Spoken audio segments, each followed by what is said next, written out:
Start, please. Good morning, students, and welcome to this presentation on social casework.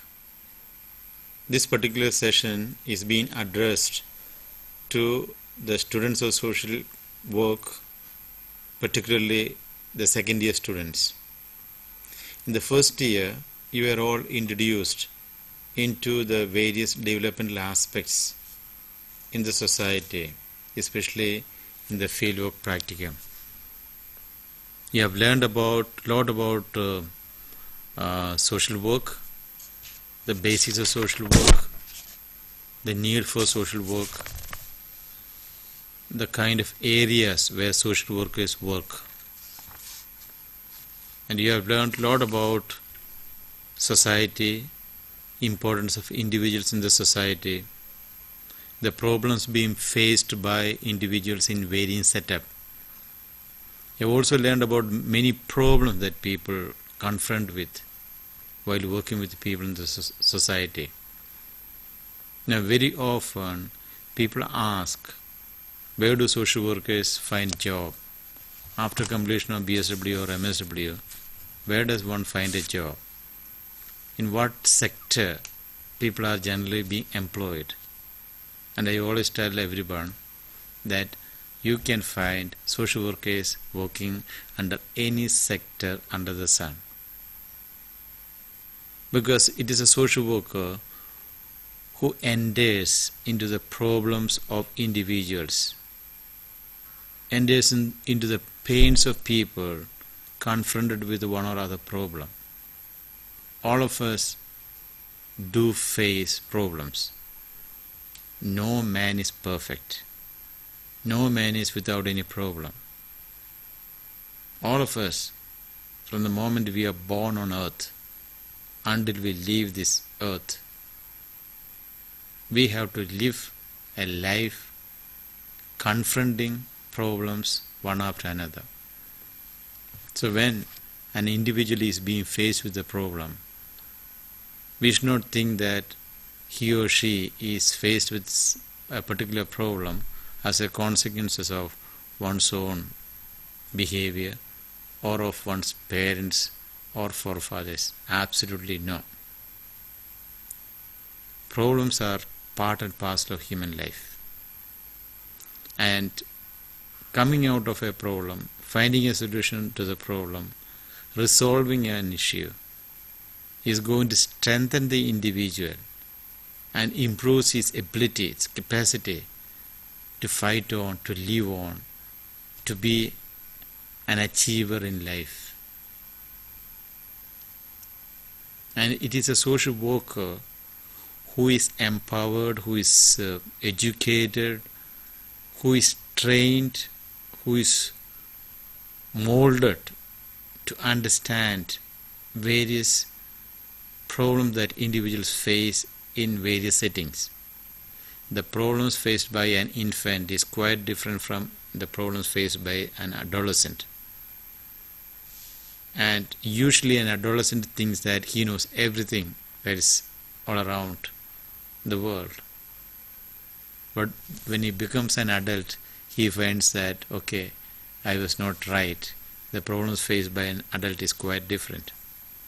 Same way, the problems faced by one family need not be the same as a problem that have been faced by another family. Communities too face problems. Our colleagues in the workplace face problems. People in the corporate sector face problems. People who are in the educational sector, like the schools and colleges, they do face problems. Farmers who are there in the field, they do face with the problems. You name anyone in any sector and you ask them, and all of them will have plenty of stories to tell you about the kind of problem that they are there. So if I am going to the people to help them to solve their problem, that doesn't mean that I am free from problems. The kind of problems which I have faced, which I have resolved, that has empowered me and that has helped me, and my training has helped me to know the problems of another person. And that enables me in understanding the other person and in talking to that person and in helping that person. In the first year BSW we said social work is a process of helping people to help themselves. We are not there to solve people's problems. We are there to study the problems of the people along with the person or people who are faced with the problem, and to analyze that problem, understand that, and then find solutions. So I don't dictate the solution. The client and the worker together sit, understand, study the situation, analyze the thing, and then go for treating or providing treatment to that particular illness.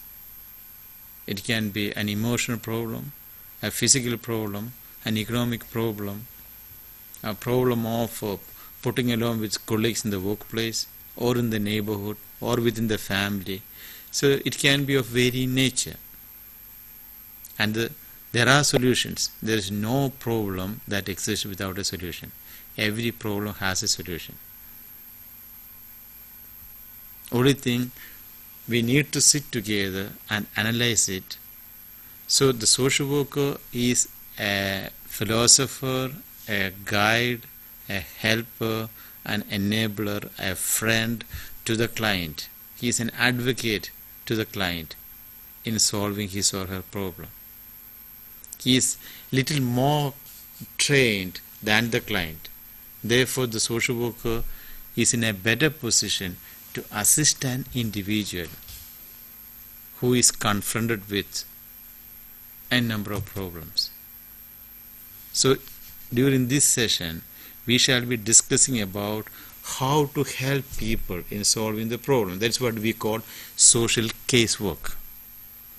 Social casework is one of the methods of social work. In the first year you did learn about various methods.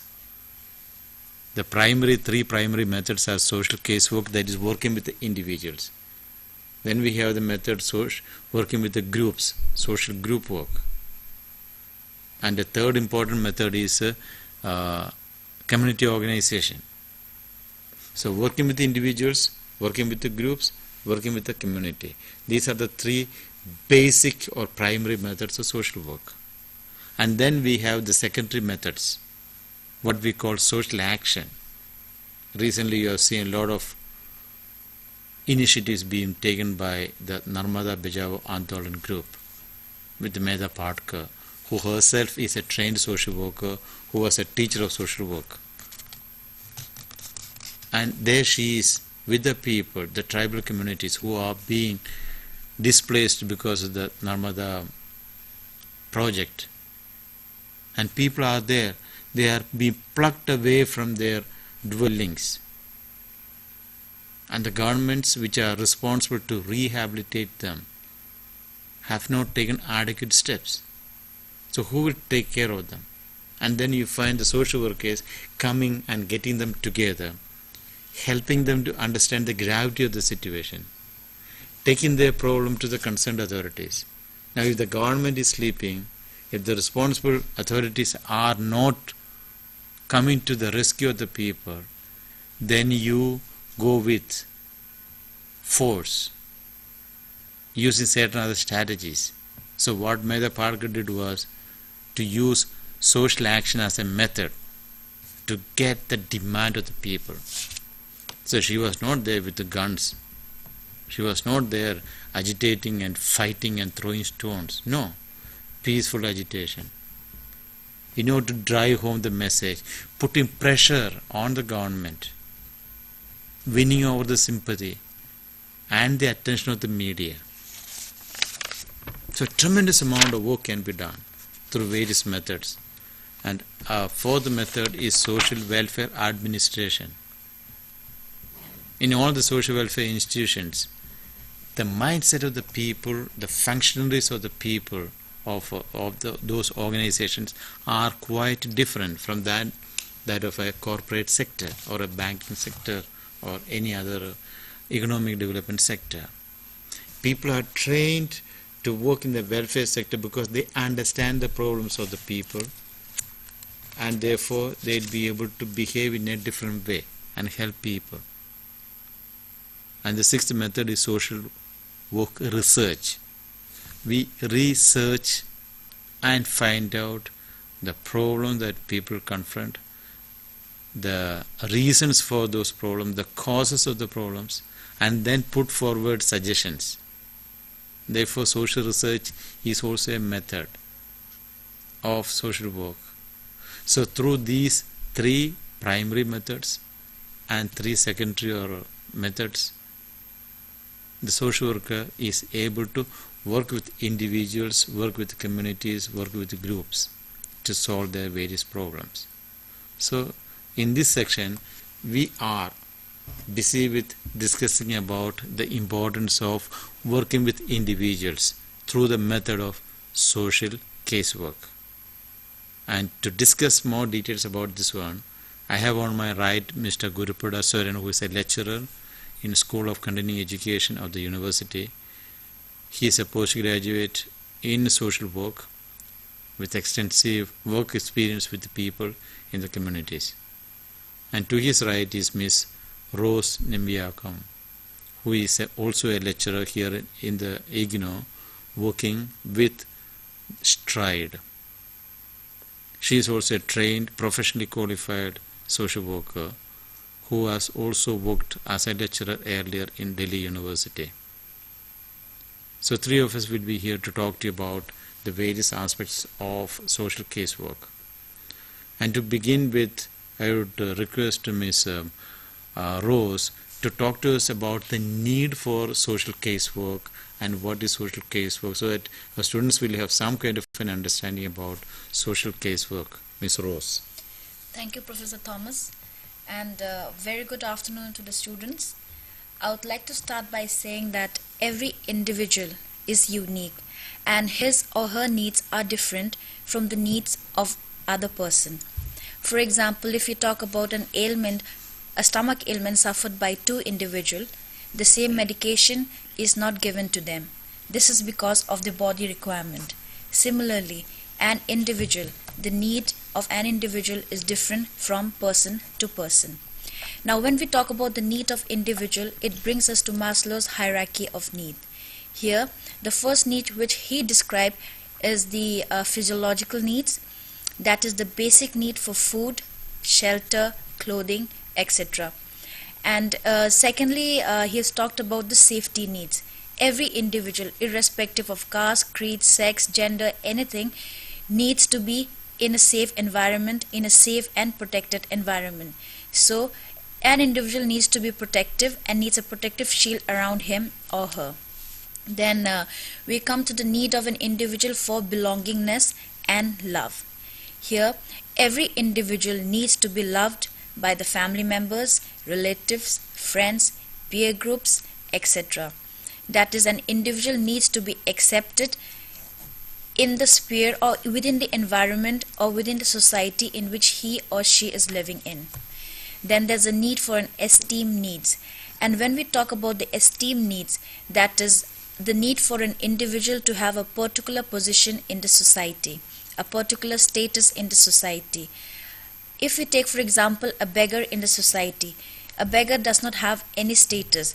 Everyone discriminate against the beggar and shoo the beggar away whenever they come to beg for money or for anything else. So the beggar in turn does not have self-respect. So in order to have self-respect, every individual needs an esteem, the need for an esteem need, the need for having a particular status is very much needed. Now, individual also have a need for self-identification, or what we call as a self-growth. Now, when we talk about self-identification and self-growth, we talk about the acceptance of an individual within the societal spheres in which he is living in. The individual has to be appreciated and accepted by the other individual in whatever thing he or she is doing and in any kind of action he or she has dwelt in. Now, lastly, we will come to the need which is known as the spiritual need. That is when all the above needs which you have described, such as the physiological need, the safety need for belongingness and love, need for esteem needs, then need for self-growth and identification, when all these are fulfilled, then the individual comes to the need for spiritual need. That is the connection of an individual towards his or her spiritual side. That is when the individual is satisfied and that all his needs have been complete, that he relates and connect to himself and to the higher authority. Now, what happens is problem arises when there's non-fulfillment of these needs which you have discussed. Now, when these problems, these needs are not fulfilled, then the individual is unable to tune himself or herself to the environment or towards the societal spheres in which he is living in. This results in crisis situation. Then when this crisis situation comes up, then the individual might lead to depression, might lead to anger, might be in conflict with the society itself, and that is when we talk about the importance of a caseworker. A caseworker here again, seeing the individual, understands the individual in his or her own problem situations, and a caseworker also differentiate the treatment procedure for individual according to the particular needs and problems of the individual. It does not differentiate between a treatment. That is when, like we said, that the casework becomes important to enable the individual to deal with the problems. So, so in this manner, we can say that a caseworker helps the individual to come in terms with his own problems and understand what he or she is going through and start afresh his or her life. Well, after having listened to Ms. Rose about social casework and the need for social casework, one of the important things that we need to discuss is the principles of social casework. For every method, there are principles. So we need to keep in mind these principles while working with the individuals, because it is the principles which are the foundations of that particular method, which will enable the worker to work with a client. So in this particular unit, especially in unit 2, we have talked about the basis of social casework, and we have talked about various principles, and we have listed about 13 principles of social casework. So we'll just go through each of these principles, and I request Mr. Soren to talk to us about two important principles, that is the principle of individualization and the principle of meaningful relationship in social casework. Why? First of all, tell us what are these principles and why they are important. Mr. Soren. In social casework, this principle is very much important for the development, for the betterment of the client. In fact, in social casework, there is a relation between the client, those who are facing the problem, and the social caseworker. In the principle of individualization, every individual has a different set of mind, different social setup, different economic status. Every human being is different from each other. So we have to accept the individuality of the client, and how this individualization can help for the solving the problem of the particular solving the problem whatever the client is facing. In regards to, and the next principle, the meaningful relationship, the client and the social worker, the social caseworker. The client, the social caseworker, he is establishing a relationship with the client with certain purpose to solve his or her problem. Like client of drug users, he is facing the problem of drug users. So the social worker establishes a relationship with him or her to help him out for this particular problem. And this way the meaningful relationship has its importance in the principle of social work to solve the problem of the client which he is facing. Well, there are several other principles that are there. Yeah, when we talk about principle of individualization, we said that is concentrating on the individual, because each individual's problems differ. So if I have a particular problem, it will be very difficult for us to identify similar problems of other people, the kind of problem that I face. And if I am facing a particular problem, I need to be taken care of individually, separately, focusing on that particular issue, because the environment in which I live, the family background that I have, the work situation in which I am placed in, the kind of friend circle that I have, all these matters. So we need to focus on the individual and keep this principle of individualization very much in mind while dealing with the client. And let us be very careful when we talk to a client, or because of his facial expressions, the kind of physical appearance that a person has. I do know a few other people in my past experience, so perhaps this man also may be faced with the similar type of problems. That kind of conclusions we should never have. Let us accept an individual, talk to him, and try to understand in his own setting. That will only help us to understand the depth of the problem that the individual is facing. Same way, the principle of meaningful relationship. Meaningful relationship calls for, because this client has come to me, this particular client is in need of some help, and therefore my relationship with this particular client is as a social worker, as a caseworker, and he is my client. I cannot take him as somebody else. So that has to be kept in mind, the principle of meaningful relationship, because unless we create that kind of a situation, we will not be able to help the client in solving his or her problem. We should not have any other vested interest. My meaningful relationship is, as a worker, is to help the client to solve his or her problem. And therefore my relationship is going to be limited towards that, not on any other issues or matters that are in the society. Now, two other important principles are the principle of acceptance and the principle of communication, which are very essential for social workers and particularly social case workers. And therefore I request Ms. Rose to tell you about details about what is meant by principle of acceptance in social case work and what is meant by principle of communication in social case work. Ms. Rose. Like I mentioned in the beginning, that every individual is unique, and the needs of the individuals varies from person to person. Similarly, with the principle of acceptance, here the caseworker has to accept the client with all his or her limitation.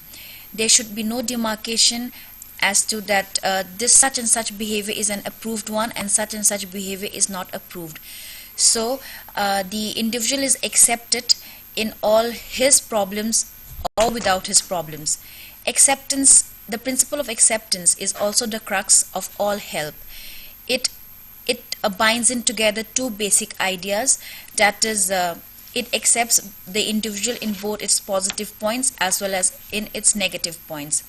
So by the principle of acceptance, we can say that the caseworker enables the client to be himself or herself without having any preconceived notions regarding the attitude or the personality of the client.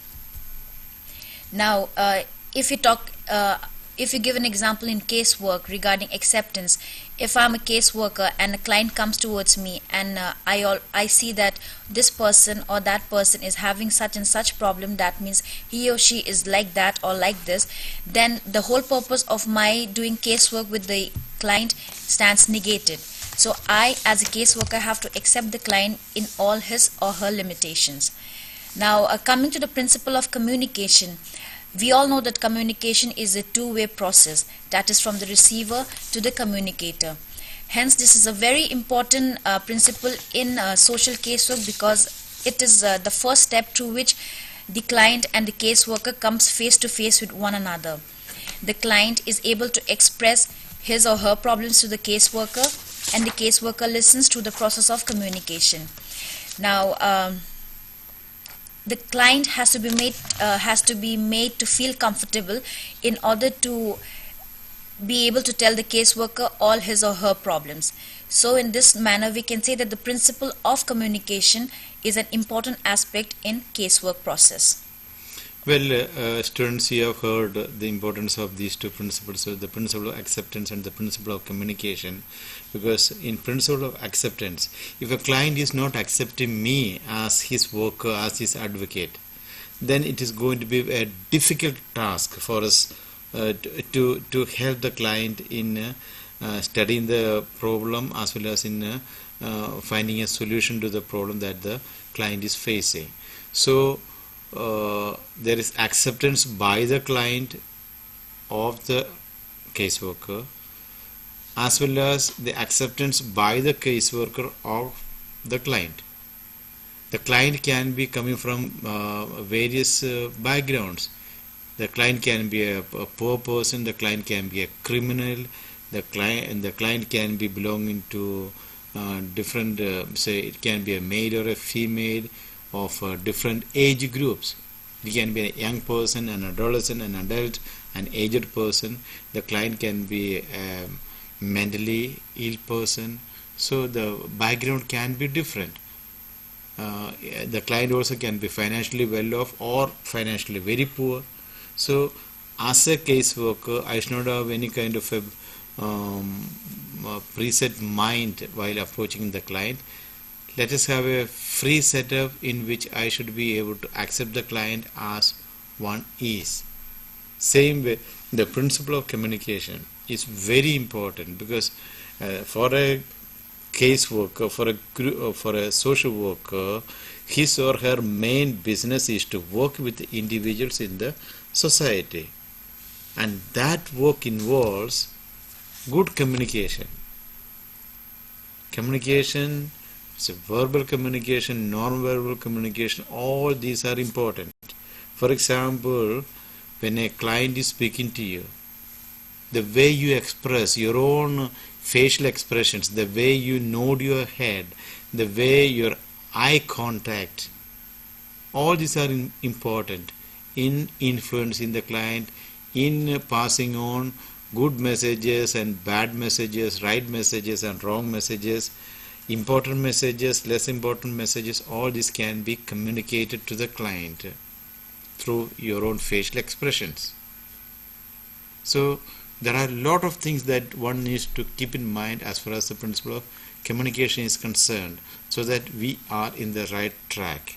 Now, couple of other principles are, one is the principle of expression of feelings, another one is controlled emotional involvement, and a third one, which is very, very important, is about the principle of non-judgmental attitude. These are very important, and I request Mr. Swaren to speak to you about these three principles of social casework. Mr. Swaren. Yeah, principle of expression of feelings. Like the client, whatever he is feeling, the social worker should listen his feelings, like the feelings of pickpocketers. When he is coming for help, to come for his help to come into the mainstream society. The pickpocketer's history itself says that he is a pickpocketer, and social worker cannot discourage him let him tell whatever his history and feelings. We shouldn't interrupt, and where he can be accepted, and the client feels that he is feeling, he's given certain weightage, and he can get the help for his betterment. In principle, control emotional involvement, where the client is helped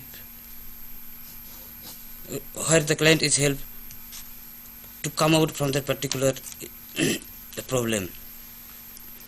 The social worker should not involve emotional himself. Like if some client is facing the problem of emotional, or if he or she is crying, social worker cannot emotionally involve whatever the client is facing.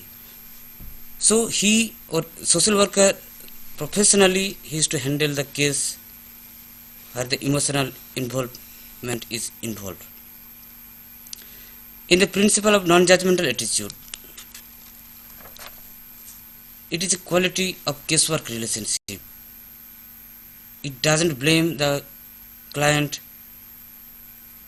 of pickpocketers.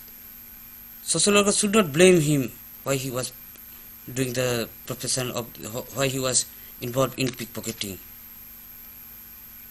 He should not judge. Rather, he should encourage to tell about how the problem he is facing.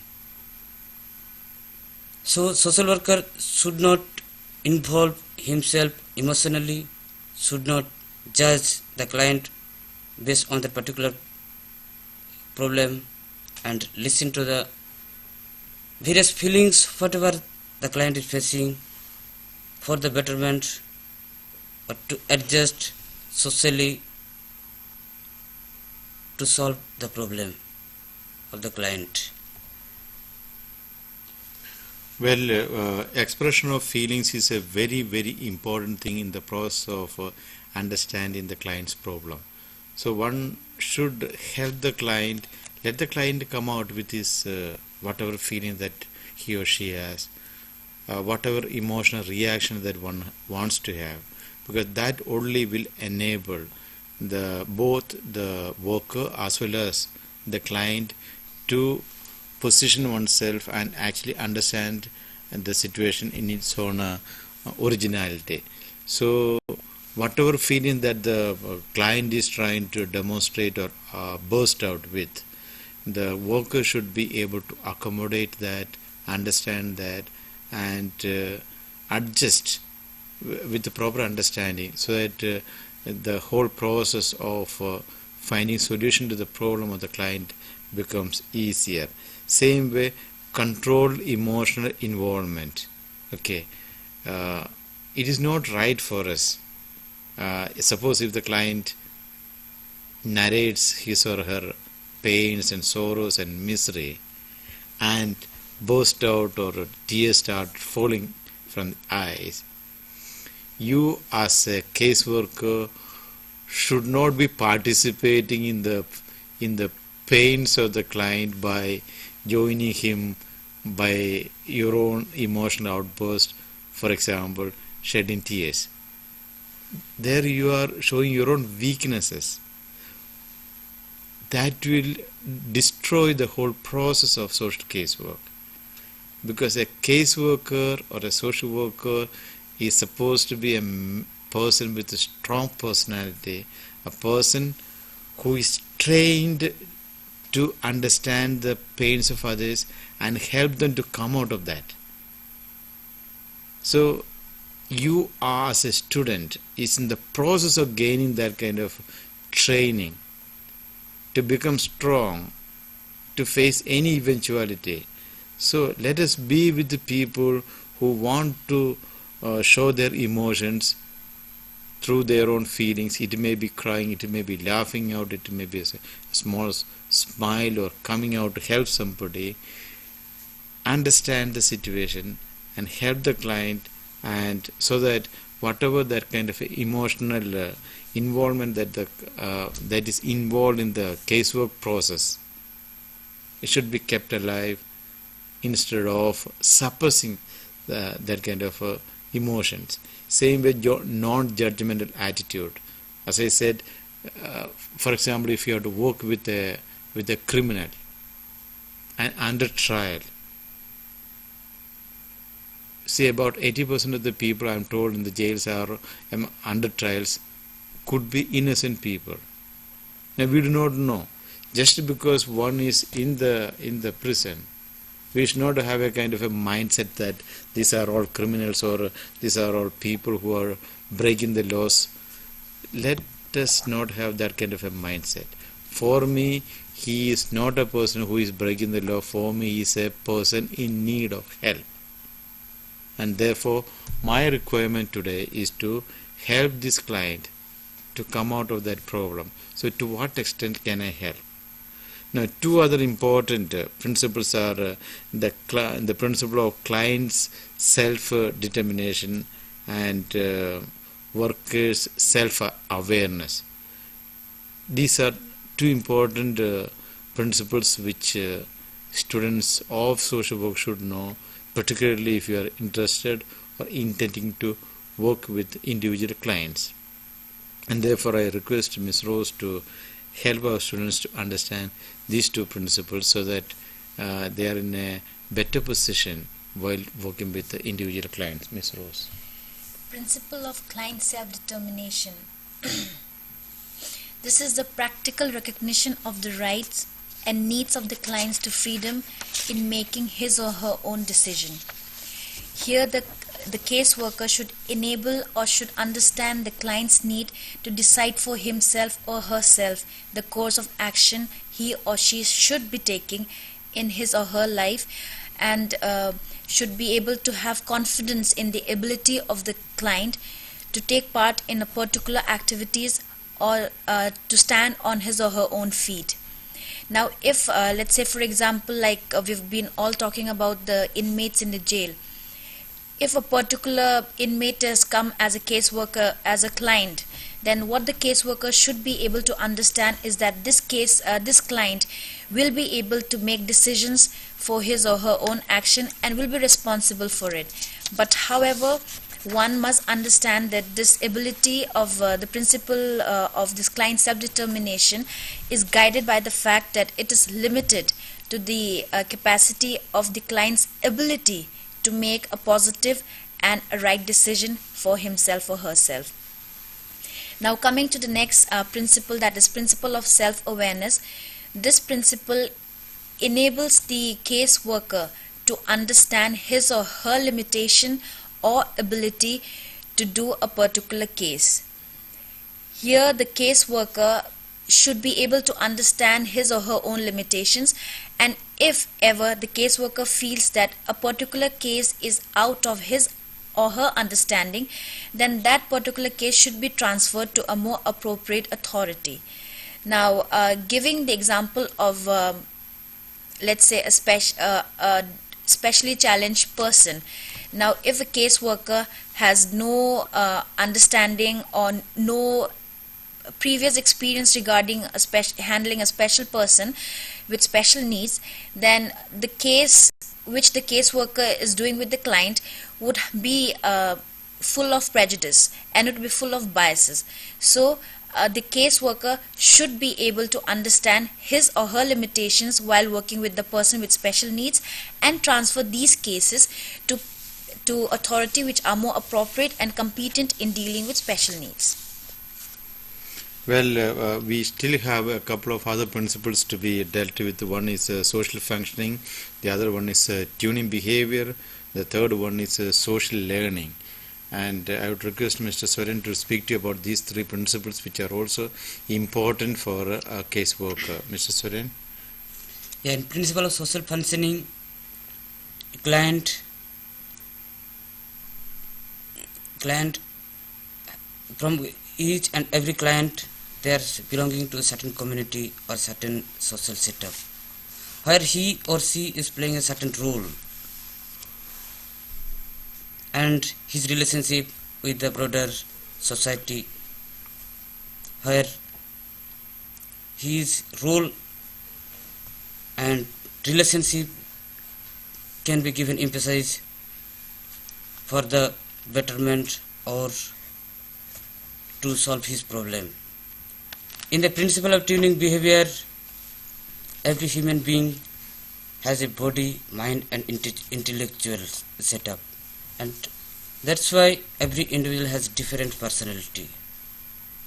This has to be tuned for his development, that physically, socially and spiritually, for the betterment of social adjustment. In the principle of social learning, it is a learning process where there is involvement of arousing and focusing attention and concern, organizing and evaluating the problem and plan for the future to solve the problem, and providing to these opportunities, clients should think for the best alternative solution he has been provided for solve the problem. These are the essential principles to handle the clients to come out for his problem. Now, the last principle that is to be taken care of, although it is the last, but I call it the most important one, principle of confidentiality, because you are dealing with the human beings in your laboratory. They are not animals, and people's problems are personal, they are private, and therefore in order to honor the dignity of the individual and to have a meaningful exercise in helping the individual to solve one's problem, principle of confidentiality is very important. And I would request Ms. Rose to briefly tell our students about what is the principle of confidentiality and how that is important in the problem solving process. Ms. Rose? Principle of confidentiality, like Professor Thomas have just mentioned, I also believe that this is the most important principle in a casework. This is because a caseworker is working with the client who have lots of problems or who is in a crisis situation. So similarly, why we call this principle of confidentiality as an important aspect of casework, or one of the most important principle of casework, is because it involves the preservation of the secret information given by the client. Now, if a caseworker divulges these information which is used for professional help only, then the whole example of doing a casework with the client stands negated once again. For example, a caseworker goes out of the professional help and talks about his or her client to his friends, family members, or in other institutions, then the client's the client's ability to trust a person, be free, and expressions of the feelings, be it negative or be it positive feelings, they all stands negated. And once the caseworker discusses the conditions and the the statement which is given by the client to other people, then the treatment process of the client also stands biased. So therefore, principle of confidentiality, once again, like I said, is one of the most important aspect in a casework process, because a casework is where an individual is able to express herself or himself freely without the fear that his or her information regarding his or her limitations, strength, positive, negative points will not be discussed outside within the four boundary walls of the casework room. Well, students, we are coming to a close of this particular session on social casework. And I am sure we have discussed the 13 principles that are given in the unit, and this was of highly useful to you, the kind of discussion that we had. And I request you to go through this particular unit, and you could interact with us in future if you have got any doubts. Thank you for your presence, and I am sure this was a meaningful exercise that we have taken today. Thank you.